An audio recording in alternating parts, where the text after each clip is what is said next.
Everybody, this is Dream, and today I'm going to be reviewing Evertried. Evertried is developed by InDepth and published by Danjin Entertainment.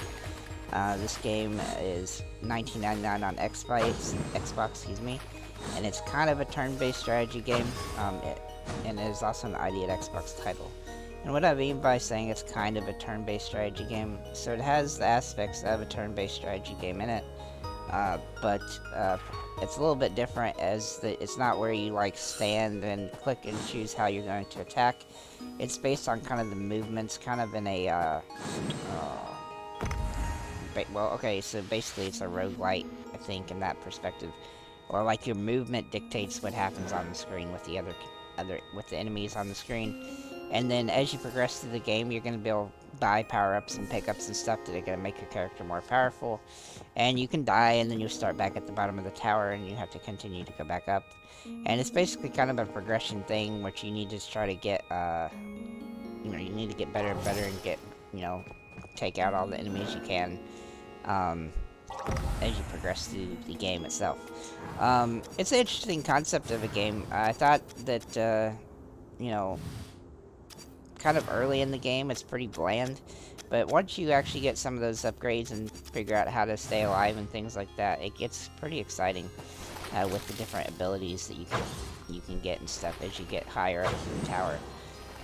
One of the downsides I would say is that aesthetically it's not the most pleasing looking game, and sometimes it gets a little difficult to see what exactly you're trying to do on screen with some of the enemies, like attacks and things being kind of weird.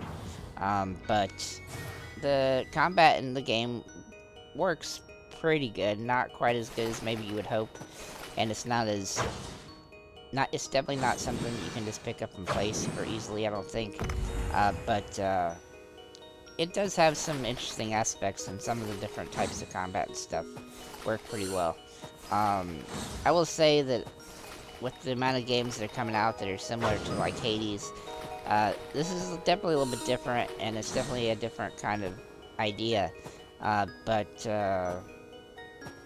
I think it sort of misses a couple times when it comes to like how you need to get better as you progress, and if you die and you start over, like it doesn't feel like there's a whole lot that you're learning from time to time. It's just more of a matter of kind of luck with the setups of the maps and the stuff that you find to be able to upgrade your character and things. Like there's a couple of runs where I got pretty far and I kind of got lucky with with what I got set up. There was actually one run where I got a thing that actually killed me, so which is kind of funny. And then, yeah, so there's just different possibilities, when you upgrade your character, what you can do. You gotta be careful, because those things can, hit you and harm you. So there are skills and stuff that you can upgrade as well through the game, which are gonna make you stronger. It's an interesting concept. I didn't think it was too terrible. I thought it was pretty fun for the most part. I think the price at $19.99 is probably a little bit high for what it is, and so I'd probably wait for this to go on sale for, 10 or 12 bucks or something. But overall, it's a mostly enjoyable experience, and if you do pick it up, you probably have fun playing it if you're into these kind of games. That's pretty much all I have for this one. If you do pick it up, let us know in the comments what you think, and have a nice day, guys.